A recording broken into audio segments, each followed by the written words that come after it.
presenting, but we will monitor the chat. And as always, feel free to unmute yourselves, ask any questions that you have.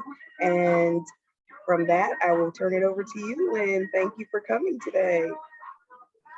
Thank you. I appreciate it. I'm going to share my screen real quick. Let's see.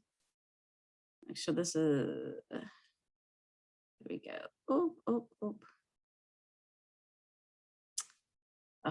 It's always like the buttons are, I have to do it just right. Okay. Okay. Everybody see? We're all good? Okay, good. Let me get, okay. Well, I'm excited to be here and talk about this. I always, this stuff is exciting because it just, to me, one of the things I always have heard as I work, first of all, I guess I should introduce myself. I feel like everybody, I feel like I know everybody, and that's not always the case. I'm Lynn Policastro, and like Sharonda said, I'm with Wake County Smart Start. And I'm the Healthy Initiatives Coordinator there and have been working on Farm to ECE work for about 5 or 6 years now. And one of my goals from the very beginning is to make this part of everything that you're already doing, not a new thing. And so that's kind of the approach that we're going to take today about creative curriculum, because this, to me, what we find is that a good portion of programs in North Carolina are using creative curriculum or some type of curriculum like this. So, you know, Farm to ECE, as we go through this, you'll see is just helping support those goals that you already have to meet. And so it's just maybe doing those in a different way. So it's not a new additional thing, because like I said, a lot of people, that's what part of what they talk about is, you know, I'm not sure I have the time to do this right now. It's something new. And then as we go through this and see like, oh, if you're doing this, it already meets something that you have to do. So that's kind of what we're going to talk about today. So and I know we have a small group, so please feel free to stop me and ask questions or even give your thoughts about how you've done it. So today, really, you know, if you're not familiar with creative curriculum, we're going to do a quick little overview of what that is and kind of how Farm to ECE and some of the tools that they've created fall into and support that. And then some other resources that will help as well. So really, it is just how all of this is going to fall in line with hopefully what you're already doing in your program. So just a quick little overview, if you're not familiar with creative curriculum, it is really a holistic approach to as a curriculum. It's a project based, and it is really exploring based on the children's needs and wants and really desires for learning. And so, you know, there's not the set idea of what you have to do. They have you ideas, and then you know, there's a course of action to go based on where the children are going. So, you know, something could be a week or something could be, you know, 2 months based on the children's needs. And so luckily enough, through all this work that's been going on with the Farm to ECE work, creative curriculum actually did some guides to support this, to support what their big curriculum around Farm to ECE. And that is something that I'll make sure that you guys either have the links to that, or as part of this project, if those are actually sent out, I can't remember. So we'll talk about that at the end with Sharonda. But I'll make sure that you guys, you know, where to find this information. Because like lots of other, I know creative curriculum actually has several other supporting guides, and this is just like those, just focused on Farm to ECE. And so just, you know, to me, so again, going back to like, this doesn't have to necessarily be just about creative curriculum, but it's that holistic approach to, you know, having one area that might meet lots and lots of goals. So like, for example, and I need to update this picture because I finally got someone with the actual babies in it, but this is actually an infant toddler area at a center. And so like right now, it just looks like, you know, it's an herb garden. It's just these big pots. in reality, I guess it could be in any age group. But for this one, it actually is this younger age group. And they specifically have like these heights of pots. One, because the physical piece of it, they can actually pull up on the pots and they can move from, we know our toddlers like, crawl up and they love to find anything that they can pull up on. And these are a perfect height to do that. And they're actually transplanted, or anchored into the ground so they can't move, even though, they might be heavy. We know that, if you have multiple children there, they might move a little bit. So they actually have them anchored in there. And so they use this as like their pull-up bars. And then, see how close some of these are that they can move from, pot to pot. So that, is their physical activity right there. And we know with herbs, which is a great thing to have for young children, because you don't worry. We know that especially the younger ones, they need to put it in their mouths, they need to smell it, they use their senses.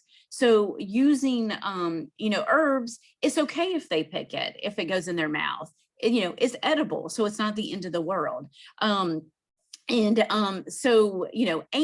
it really invites them because of all the smells. So invites them to come and then invites them to pull up. So you're encouraging that skill right there. And then the whole math in general, I think is when we talk about this work, math and science just, it's there no matter what you're doing in this category and in this topic. So for example, you could really talk about how tall things have gotten, even if you don't do it formally, while you're standing there with some of your toddlers, maybe not necessarily with these herbs, but like if you have like sunflowers or things that are growing a little bit taller, you can compare like how tall they are to how tall the plant is. And then like even a couple days or weeks later, do the same thing. And you can see and, talk a little informally about how, things grow and how tall they possibly can be. And of course, with older children, you could really do some measurement things and those kind of things with it. And then just as simple as just having the labels in there. So you've got some literacy because you actually have, words and descriptions of what those items are. So that's just one example. And this is another one that's very similar. And this is just an older class, older outdoor space. And again, it looks like, a nice little nature area. So you don't necessarily think of it as like a learning area. And I really think of outdoors, we don't always have to plan these things.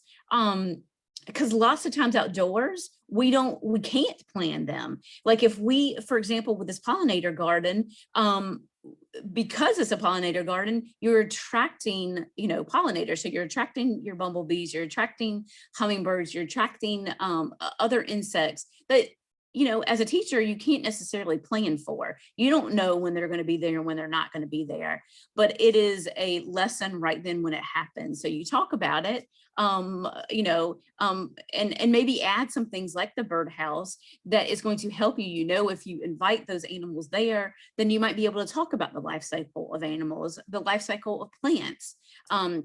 The bumblebees, you talk about why we want them to be there because we want the pollination. So, it's a lesson right then of, or even, when the bumblebee goes to one flower and then heads over to the other flower, why that's a good thing and what he's doing. And again, it is going to be when it happens, not like you put it on your lesson plan and it's there or that you can plan it, I guess is what I'm saying. And then the engineering piece of things, I always like to show like some of the STEM piece of this. And this one doesn't necessarily, I don't think this picture, I think when you blow it up, it has the teepee in it, but this one doesn't, is, have the children help you with a teepee and building things like that. Because, and we'll talk a little bit more about this piece in later on when we're talking about specific ways to add things. But because it's not as easy as just putting 3 pieces of wood together, you have to balance it the right way. And so having the children help you do those kind of things. Math, again, I told you, math and science is just a given when you have your gardens and your natural spaces outside. And then arts. So this might not be the traditional art, but the colors that come along with growing and having natural things outside. It just makes it more joyful. And I also, and I have heard a lot from a lot of the teachers that I work with, that when they have these natural spaces, they are more excited about being outside, not just that the children are, but it could be a cooler space because you have more trees outside that are providing a little bit more space. When you have these nice smells that are coming from your garden, these herbs that smell wonderful, the beautiful colors that it's a little bit more exciting. It's like going to a park, not to like a dirt pit outside in the back, or a sand pit, as some of my centers used to be. So it's just a beautiful space. And it's just inviting, again, for not only for our little creatures, but for our staff and for our children. Okay, and so I'm going to see, let me, just for myself, I am trying to, so I can see this a little bit better. Let me go back. Okay. See if I can get this. I have something at the top that's making me hard to see some of this. Anyway, I'll talk through it. So basically, when you think about this holistic approach, and again, that this does not have to be in addition to what you're doing. There's kind of 4 components of creative curriculum. And so we're going to go over some examples of how, based on this curriculum, how things that you could be doing with Farm to ECE will actually support those areas. So the first one is engaging learning environments, meaningful activities and experiences, responsive individual teaching, and the collaborative family partnership. So these are kind of the main goals of creative curriculum. And so again, so Farm to ECU, kind of, to me, if you really, and I know many of you guys have been involved with this for quite a while, and even if it's just for this year, several months now, but the whole idea of Farm to ECE is like, it is a hands-on, and it's really, again, using all your senses because you're there. We know that you could share pictures of vegetables, you could share pictures of bugs, those kind of things. But if you, even for adults, but definitely for children, if they are able to experience it, they're able to actually, they build on their skills about that and be able to, apply it in a different way, and remember it. Sometimes just showing a picture and talking about it, there's not as much buy-in and learning that happens. So being able to experience it. And again, we're going to show how you think this is just an outdoor, Farm to ECE is just really outdoors, but how this really can play across like all parts of your day, and then the interactions that the teachers have with it, again, because you don't know when some of this is going to happen. You don't know if you're going to have a big squash that grew like overnight. That's not always planned. So being able to have the staff that can actually really those teachable moments and make those and really use those teachable moments. And one of the things I have found really interesting is, and this observation piece, is I have found that what I have heard over and over, which is not something I would have really thought about, is as we started talking to the staff that were working with this, is they said that they have more time for observations. The children are more engaged, so they're not having to like either break up situations. They're not having to like, oh, let's go find something to do. The kids are engaged. So they have, they have more opportunities to, as a teacher, to actually do their observations. And they're seeing a whole different level of the way children engage with things. So, really using those times also to see how they're meeting these goals through that each individual child has with creative curriculum. And then the whole universal theme of food, and using that across traditions and culture, the diversity of all of that. It's just exciting because what you find at one center, even though you might be like right down the street, like what you're growing and what your children are eating and what your families are serving at home could be totally different in the center down the street. And so really making that a part of the focus that you have at your center. And that's probably everything, not just food. Just go too fast. Nope. Okay. Having a rough time with my slides. Sorry. And so we're just going to kind of go through. And I love for people, if they want to hop in and or even in the chat box, like talk about some ideas that they have also for including farm to ECE in some of these categories. But the first thing is, again, so the first component of creative curriculum is engaging learning environments. So setting up these interest areas and setting up the opportunities to learn a little bit more about, farm animals, about where food comes from. And so you have your interest areas, you're already doing this. This is not something new that you have to do. It may be that, oh, I normally only have like cats and dogs as my animals for my block play. I don't have, like, for example, in this one, it shows a more of a barn structure. So, I mean, maybe I don't have those things. And all it takes is me adding some different animals into my block play. And now we're going to invite the children to probably, build more farm related things because they have these types of animals. And so, at first as a teacher, you may have to, again, it's the conversations that you're having. So it may be the thoughts that you put into their heads, by having some of these materials there. You're like, oh, where, how are the animals separated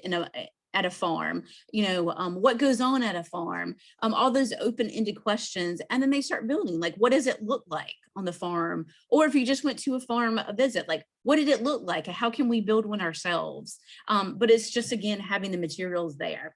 And again, it's a center that you already have. And then, I mean, this is one of my favorite ones. And this could be indoors or outdoors. I'm a really huge advocate of having like all your interest areas and your play centers like outside as well as inside. One of my big quotes is, whatever you can do inside, you can do outside bigger and better. Just it is extending your classroom outside. So we're lucky in North Carolina to have such the wonderful weather that, we can really spend a huge portion of our year outside. And so, kind of setting up those opportunities to do it inside and outside. And so this is, your dramatic play. And a lot of us have this typical, we just have, our standard foods in the kitchen set, and that's kind of, we just stop there. But really, adding some different things, maybe making occasionally your dramatic play a farm stand, or again, it could be that, or a farmer's market, and adding some different things, and that's just in general for your dramatic play, is just kind of rotating stuff out. You've got your basic things in there, but also allowing for some different topics. And so some of those topics could be around this farm to ECE.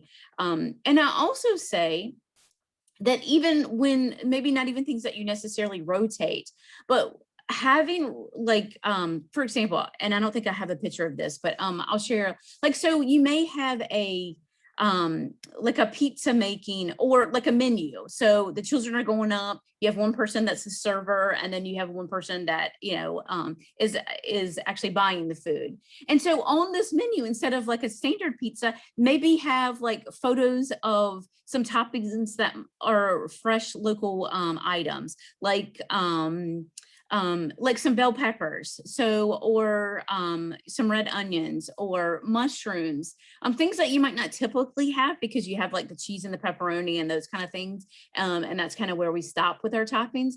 But having like real photos on the menu it's just an easy way to include some real foods, and some foods that you're going to find here in North Carolina. Maybe even some, maybe non-typical pizza toppings like slices of squash. Nowadays we put like everything on a pizza, so it doesn't really matter.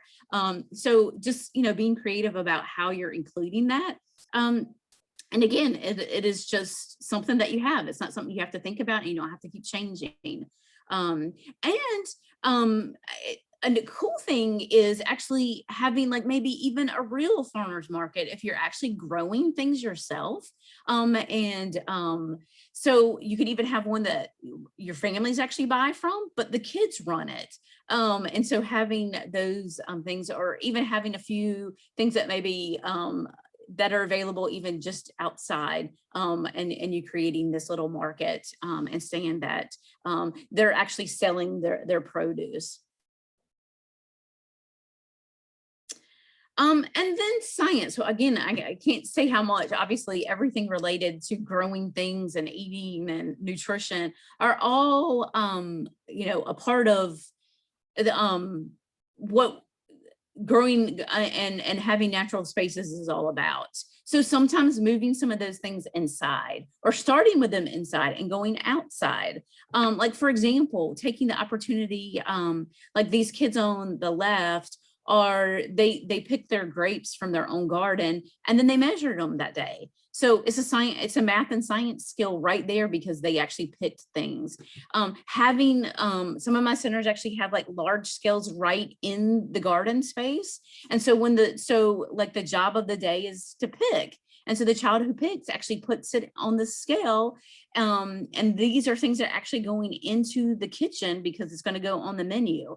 So the children are actually helping with real life things, because, so the teacher most likely will have to write down, the exact weight, and then the weight goes into the kitchen with the actual produce items, and then they use it on their food program, because they know how much they actually just picked, and they can use that. But it's a real experience.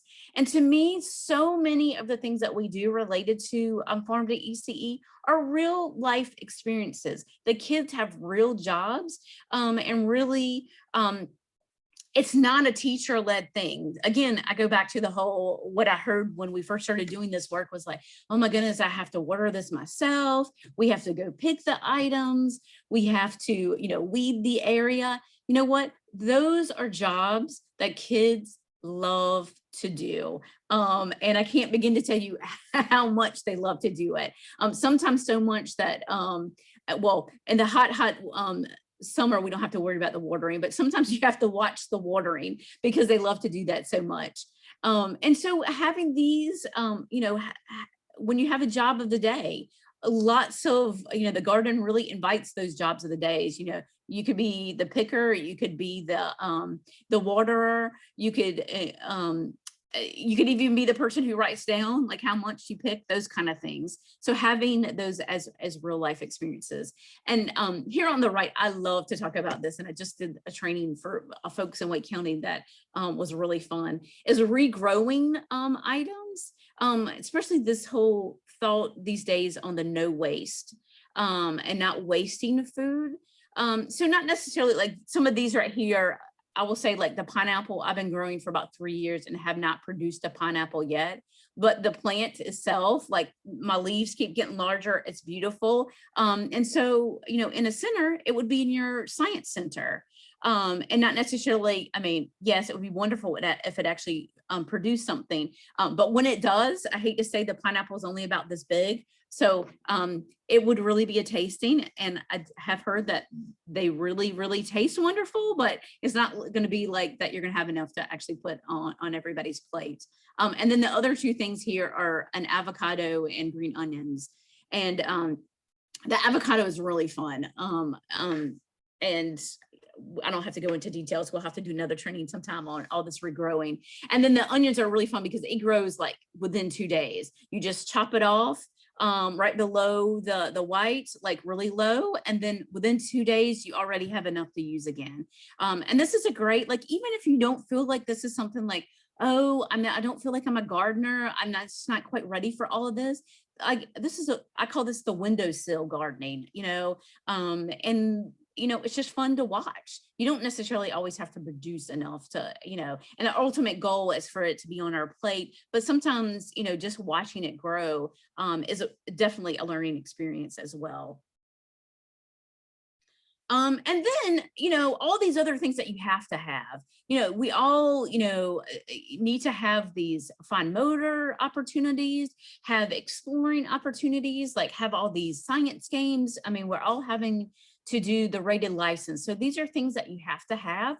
And why not do them with a focus on fresh local foods and seeds and all of these kind of nature-based things, because one, they're right there, and most of the time they're pretty free. I mean, some of the things you're going to find right in your space, and like for example, this matching game, using real photos so kids really know what they are. I'm all about like making sure that we're not using like cartoon or or ditto pages of the fruits and vegetables, actually using real pictures. And again, you Google those, you have them, you make matching games, and that's a really easy, simple one also to send home. If you're looking for things to, opportunities for families to do things at home together. And then the seeds, these are great. These little tweezers are wonderful. And so just a matching game with the seeds and the seed packets. And you can get like, I think it's 5 or 6 in the spring from the dollar store for $1. It might even be 10. I think so, they don't have to be expensive. And actually sunflowers, if you grow sunflowers, you can actually pick the sunflowers. That's a great fine motor one. And then you save them for later. And then of course, books. I mean, just having topics that are related to gardening and fresh food and those kind of things, just having that in your book center, and having themes around those is always a great thing and an easy, again, you're already having to have a book center. So just making sure you have these themes in your garden, in your book space. So then the next piece of it is, the experiences that you have. So really, a part of that is actually, so again, we talked about, that some of these are not going to be planned, but some of these are. And so when I really talk about the planning, it's really creating the spaces for the learning to happen. So they might not be planned in the same sense as what you're used to, like, oh, today we're going to, cut a tomato and we're going to see the seeds inside. This is really, to me, it's setting up the opportunities for those to happen. So like, you look at these spaces right here, they have created and added these natural like spaces. And as simple as like for the, the one down in the corner, it's just pots. They didn't necessarily create this huge space for it, but they, added some pots of plants so children can see the process. They can be a part of it. And so when they see it on their plate, they're going to want to eat it because they've seen it from, all the way from the seed, all the way to something growing.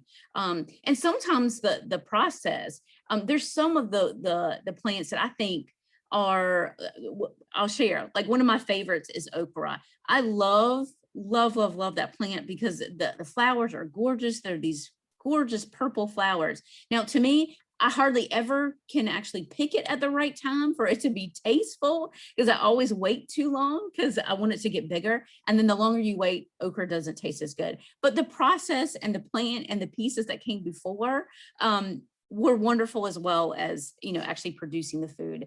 And then, we talked about, having shade. So if you are adding trees to your space, add some fruit trees. So you've got the trees and you're starting to have some shade, but you also having an opportunity to actually grow some food that you can taste and enjoy, and the kids can, pick it themselves. And going back, I always like to share because a lot of people think like, how can we create spaces and how do we do this work with young children? And these are some ideas. So this is just, we know the very young are not going to be walking. They're not going to, be running around. They're not going to be officially gardening as per se is what we think. And so this is like a walking path. And what they've done is they put the herbs in between the spaces. So again, like we talked about with those pots earlier that they're pulling up from and invites them to go to it. These do the same thing. And if you can tell with this little boy, he's actually rubbing it, because we all know if you rub, herbs, then you have it on your fingers and it smells wonderful. And lots of times it lasts forever. Not forever, but it lasts for quite a while. So it's just, creating a space that invites the kids that are using these natural things. And again, it's okay if he pulls it and puts it in his mouth, because it's an herb. And these are just some fun ways to add these things and add these natural components. They become kind of some play components, but they also are producing some food at the same time.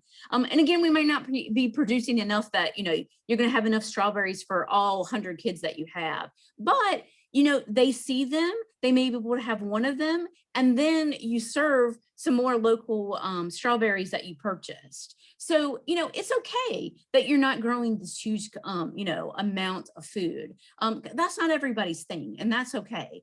But making these ways fun. So like, the strawberries, I have to share, this is like wonderful, especially if you're like, I'm not sure where to put things. These are just bags of soil. So they're just the huge bags that you buy, and you slip them open and you put the plants in them. So when you're done with the season, you throw the whole bag away. So it's an easy thing. You might not know, this might be new to you. You're not quite ready for the big thing, or you might not know what area is a good place to plant stuff because you don't know what what the sunlight is. So you can move the bag, in the middle of the process. The one on the left hand top is a teepee, like we talked about earlier, that you can create, and you can create these all over the place. This is just like some larger branches. Bamboo is fabulous for this. If you live in an area that has bamboo, usually whoever has it wants to get rid of it because it grows like mad. So that most people are more than happy for you to come get a piece of it and get rid of it. These are beans that are growing up it. So again, you may not produce a lot. The kids might pick them before there, but they watch the process, and then it becomes, what's kind of fun is what it becomes is when they actually fill in, it's kind of a little area, a secret area that yes, the teachers can still see them, but the kids think that they can't be seen. So it's always a fun little secret place. You can grow pretty vines up them, but you can also grow a lot of vegetables that grow up, and beans are one of those wonderful things to do that. And on the right is a blueberry. Were these blueberry? No, I'm sorry. These are blackberries. So this is just PVC pipe. And they made this tunnel and put had the blackberry bushes going over it. It took a couple of years for it to actually fill in, and it actually filled in even more than this picture. But then it produced a ton, and so really they had plenty to actually eat. And if you ever have been at the center, if you've grown blackberries, usually they don't make it inside. They usually get eaten before they go inside. So you always have these purple mouths going inside. And it's okay to do that as long as you have something to rinse them off. So just having water outside to rinse them off. But this is a very simple thing. Again, there's several ways other than even the berry bushes that can go over it. Just again, PVC pipe, and it was a tunnel. So once it was full, it was a fun activity area too, because the kids would run back and forth. So it was just a fun area. And then the one at the bottom is really fun too, because this is just a see-through garden space. And some of the companies are selling these now, but if you have any handyman, these are so easy to make. It's just like, the pedestals with some PVC pipe. I mean, plexiglass, not PVC, plexiglass. And so what you're able to do is you're actually able to see the process while they're growing, and you actually can grow stuff like the one the kids are not standing at, but the one right behind it are carrots. So they actually are producing the carrots, and usually you don't see them grow. But this, you actually see the carrots underneath, and and then the sprout at the tops coming out the very top of the soil. So again, they just become learning activities, but they're also, can produce some food for you as well at the same time. And then, oh my goodness, having cooking and prepping as part of, this experience, no matter whether you grow it or you're actually purchasing it. And I always love to tell the story because I think it's really funny. So one of my centers, when they first started doing this, the cook was like, oh, I'm excited about the local food. I'm not sure I'm really excited about, the farmer dropping off a box and, straight from the farm because there's bugs in it. Like, I'm not sure, like that does not excite me, is what this cook was saying. So what the center director decided was like, oh, that excites the kids. So they would actually put, like, I think this might even be a picture up at the top, is the corn. So the kids would actually help shuck it. And if they found a bug, they were so excited. Like, it was not like an ooh situation for them. And they would they would help in that process. And then all of that would go into the kitchen and be rewashed after the kids were part of it. And then they would cook it. And so then the cook didn't have to worry about like the bugs that came out of it. So have the kids a part of that. Again, even if it didn't come straight from your garden, if it came from a farmer, you can have big buckets of just water and soap that they could rinse the things off. And then again, it does, once it goes back into the kitchen, it has to be washed again. But, they could get the big dirt off, because if it's coming straight from a farmer, unless the farmer is doing this for you, which, I don't really recommend, because it's just another piece that they have to do, and you might have to pay more for it, is it's going to come dirty because it's coming straight from the ground. It's, they're not going to clean it before they bring it to you. And then other activities, having them prepare, being part of it. This little girl, one of my centers, it's a little bit smaller of a center, and the kids are always part of the prep. And if it's their food, you don't have to worry about anything. You don't have to worry about, touching anything. It's theirs. So for example, she's actually cutting her carrots. They picked those that morning because they found that, again, it was a learning, not something that was planned. They went outside, they saw that they were ready. They picked them, and then they came in, they washed them, and then each child got a small piece. And these, I cannot sing the praises, but these bright, colorful, child-safe knives, they can cut the carrots. They're that wonderful.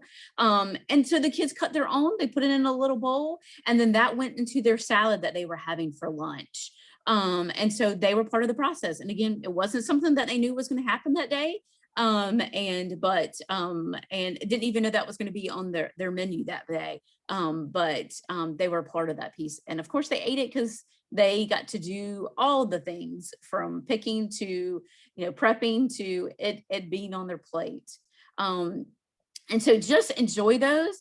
And one of the things I say about cooking, and especially now with COVID, is if you make things individual, then you don't have to worry about the sanitation as much. So what I mean is like if you're making a salsa, give every single child a small bit of what you're doing, and that's theirs.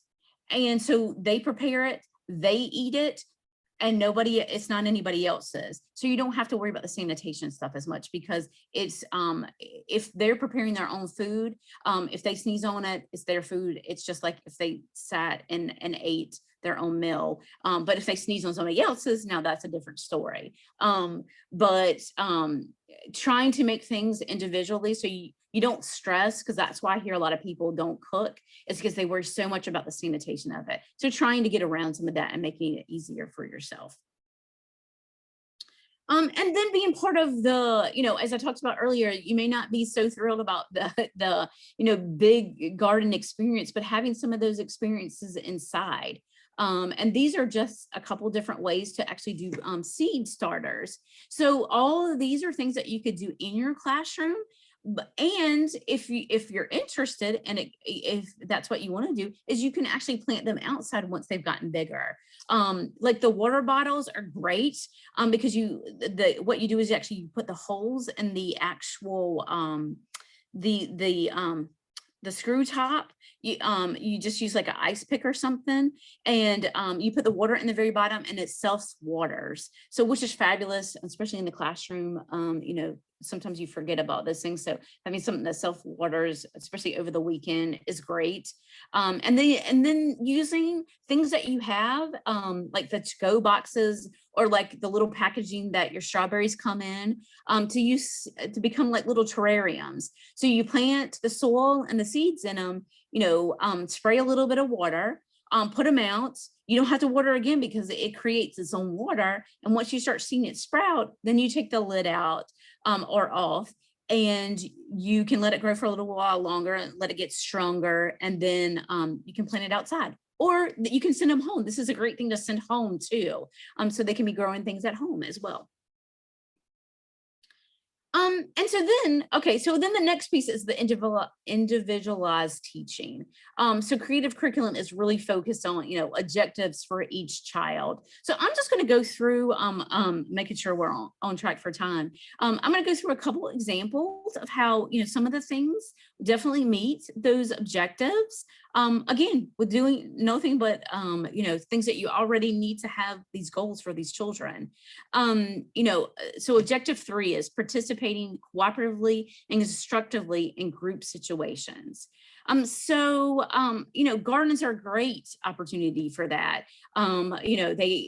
When you're planting the items, they have to work together. They have to work to think about how to weed things, and solving some problems, even when it goes back to like building some of these things like the teepees that we talked about. So solving some of those problems and working together to do that. Oh, yeah. And I kind of already talked about this, but the fine motor, to me, there's so many opportunities for this. And I could have probably put like 10 other pictures. I talked about the seeds, the sunflower seeds. You see how they're doing that? There's lots of other seeds, like even tomatoes. So you've got a tomato that's like starting to go bad and you might not actually eat it. So start picking the little seeds out of it. Let them dry out. You store them. You can actually use them to plant.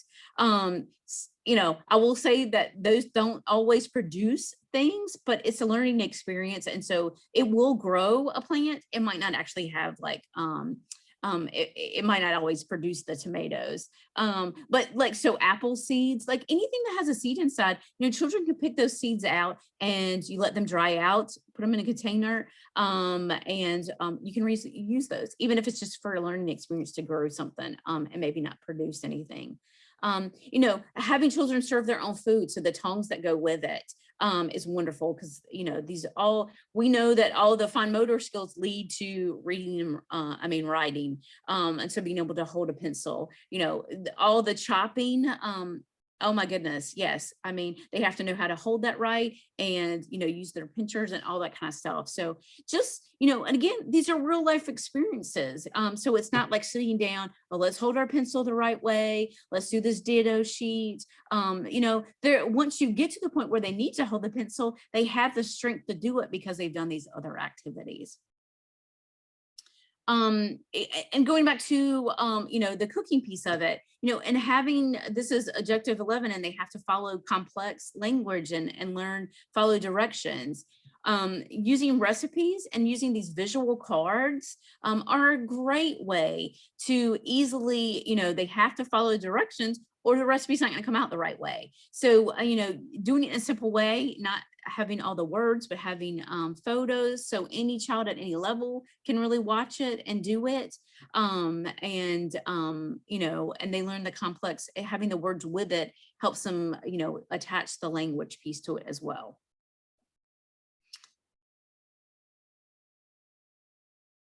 So again, I probably harp on this too much, but one of the objectives is obviously around measuring. and math related. So there's so many opportunities for that, with having gardens or, tasting new foods. Having, I talked about these big scales, but having scales in your classroom, that, when you either bring a big bucket of something in, or you've picked something, or even something arrives that you guys are going to use in your menu, having the kids weigh them. And even if you don't officially use it for like your food program or anything else, it's just a math experience. They really, see a real life, and real experience of measuring things. And then, graphing. Anytime you try something new, also, like, if you want to talk about how tall do you think, your sunflower is going to be, and everybody give a guess on how tall it's going to be, or how long is it going to take to grow? When are we going to see a flower on our sunflower? And how long do you think it's going to take? So all those hypothesis on, and having children estimate and hypothesize something, it really helps, and meets this goal. Again, okay, and this is really, I guess this is more the hypothesis than the previous one, but really talking about your inquiry skills. These are a lot of the objectives. Is really talking about, the big questions. So what do we think? And creative curriculum is so big on that, because they're so big on the project-based stuff. So it really is based on a question. So what, and the question comes from the children. So what do we think is going to happen? Like, for example, we have this potato. We might have just started with the sweet potato. What do we think is going to happen? So, and then we start observing it. And so, a garden and growing things and food experiences are such a perfect way, and a natural way to have and build these skills, because it's going to change. If you add water to something, or you plant something, it's going to grow. So there's always going to be the experience. So observing it to see what that experience really is, and having children map it out along the way. And then the last piece of all of this is the parent engagement. This is something, a huge focus of all of our work is how do we involve our families? How do we get them engaged and be a part of, just knowing what's going on in the center? And to me, some of these fun things, having these gardens and all that, kind of help with some of that. So you could have like a garden day. Like if you're actually, preparing for the season, the family comes out, they weed, they, till the land, and that kind of stuff. And it becomes, you have a big party, you have a picnic together, and you get some work done at the same time. And they're more excited to come back and look at what they've done. So they're going to pick their kids up. They may say, oh, let's go out back and see what's growing in the garden, because now they know about it. And this is the same thing with this planting date. And I love that. I love the way that the center actually said it. They called it a planting date, because they were really struggling with, like, they couldn't get these big days. They couldn't get families to come do some, be engaged. And we all know, I mean, I have children. It's hard to find the time, and sometimes it's hard to come back on a Saturday. We got 10 other things going on. And so what they did is, so at pickup time, they had a plant. So one plant that they had. And so as a family, they took that plant out and they put it in the garden. And so by the end of the night, the garden was, basically the whole garden bed was filled, because they did it together. So again, it's, you got your garden done. The parents and the child got to do things together, and now they know. And so many of my centers say, oh, the parents actually are excited and they want to come outside and pick their kids up because they want to see the garden. And they're picking from the garden themselves and taking things home. Taste testings are a wonderful, wonderful way. If you're adding something new to your menu, based on, a product that you're growing or buying that's new, having a little sample. This was actually one that we actually did with families. So at at pickup, they actually had a sample of like something new that was some pesto that they had made. So it was a pesto pasta. And so they had families be able to taste it. Taste testings are a wonderful thing to do in the classroom as well, especially when you're wanting kids to, like, you don't want to waste your money. Like, oh, squash is new for our kids. We don't want to buy a big bushel of it and throw all of it away because the kids don't like it. So you can taste it, and you can taste it in a variety of different ways. And then you figure out like, oh, they like it cooked or they liked it steamed. That's what we'll add to our menu. And instead of like, oh, they didn't really like it raw, we threw away most of it, but you only bought 2 of them instead of a whole case of them. So the taste testings are a great way to do that. Farmers markets, and the one I talked about earlier with the children. This is an example of this down on the left hand corner. It was their own market that they had, and they actually had, like, if you can, it's a smaller picture, but there's like real cucumbers in there. So one, I think they started off selling it to themselves during the day, but then they actually had produce available for the families to take at the end of the day. But having a connection with a local farmer that is willing to either bring some of their produce and actually sell it. And it could be a community event, not just your own center. Like, you can invite, the stores or share it with the office space but next to you or whatever, and get other people to come. And, it's a good opportunity for the farmer to get their name out, because lots of times they're going to be at a farmer's market, a larger community farmer's market. And so, you're like, oh, that farmer was at my kids' childcare program. I want to buy from them because I know they support my center. It's just a great opportunity right there for both the farmer and for the families. And then just sharing what you have. So one, they know you can share recipes that go along with some of these items, but you don't want to waste it. We always joke, like, you might plant one squash plant, but you get like 50 squash from it over the summer. And there's only so many times you can serve squash, and so many recipes that you can, or zucchini, that's another big one that grows a lot and really fast. And so you share it with your families. You want them to know that serving healthy things and providing healthy opportunities are a focus for you as a center. And so and that's something that they should do at home as well. So sharing those materials.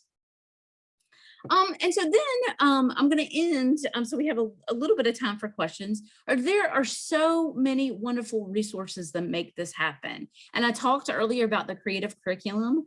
So of course, those guides are fabulous. They tell you exactly which, activities are going to meet which objectives. So that, that's a perfect, easy one right there. But the USDA has a program called Grow It, Try It, Like It, and it's free. So all you need to do is just Google that, and you're going to go straight to it. And funny thing is, it's a curriculum that has, I think it's about it focuses on 7 different produce items. And even though it's across the United States, all 7 items are things that we grow in North Carolina. So that is just, you might not do all the things in there, but you're like, oh, I have cantaloupe, and like, there's actually some ideas, some unique ideas to do with cantaloupe. Growing my, Lynn, if you yes, don't, if I can interject of real course. quick, as we do our site visits, we actually have the Grow It, Try It, Like It kits, so we can give to each of our centers. Now, I've already Yay. visited 5 centers, and I have your kits. We will make sure they get to you. But going forward, please make sure if Caroline or myself are at your center that you say something to us, because I promise you, they're in the back of our cars because of COVID. We had to like pick them up. They're in our trunks. We forget, but they are here, and we have them so we can give them out. Okay. Oh, And yay, especially because to they're you so too. nice. Yes, and to you too, Lynn, if you want to just like meet me someplace, I can easily drop off, because I know you have a lot of centers, but since you're bringing it up, I wanted to go ahead and touch base with everybody to know we do have those for everybody. Okay. Well, great. And so are you also passing out the creative curriculum guides, or do we need to send the link for that so people can print that? You can send the link for the guides. Okay. Okay. So I'll send that to you. Yes. So when you send out the follow-up, yes. Yes, And just, that'll work. they're great too. So, but yeah, oh, that's exciting that you have the Grow It, Try It, Like It. Those are just, yeah. Just a great additional activities in there. Sometimes it's things that you just don't think about because you're not used to like, oh, like doing activities with cantaloupe. I'm like, like who normally does that? So Growing Minds has some wonderful activities, and those are really focused on connecting to a book, which I really love. So the activities always or usually relate back to some children's book as well. NC State has lots of resources on growing things, the Natural Learning Initiative, and kind of can share the questions. Like I just pulled up this morning, my cucumber plant has like yellow spots. Like, so what's wrong? Like what do I need to add so they'll stop? So they can answer a lot of those questions. And then Wake County Smart Start, I have created several different boards related to farming, local foods. And so please, we love to have you touch base there and see some of those activities that can be enfolded into the work that you're already doing. So I'll share, I actually have a resource page that I'll share with Sharonda that goes out as well. So if you guys have any questions, or if you have, I'd love to hear some of the things that people are doing that they think like, oh yeah, this has just been a perfect match for like things that already needed to, goals I already needed to meet. So love to hear those. Well, Lynn, I'm gonna tell you, everybody knows how I am. I will call on people because they know I've already been on site visits, and I have seen everything that you have just talked about in action as far as having those true outdoor learning environments, bringing all the centers from inside, outside, and incorporating those centers with Farm to ECE. I went to a center, they had 3 different book nook areas. Okay. On the playground with books and little gardens next to it where the children could sit comfortably. They had a block center outside. They had the mud kitchens outside. Oh. So everybody, yes, I'm very impressed, very happy. Caroline and I are very happy with these site visits that we're doing because everything that you were just talking about, we have seen it. So right, ladies, are you on here? Oh, I love it. It gets me so excited. Yeah, I get excited about this work. So, yes, that yes, it's really working. And when we saw it, it's just in awe to see all the work and hard work that everybody has been doing, from TAs down to teachers, and we all applaud you because it is for the benefit of these children.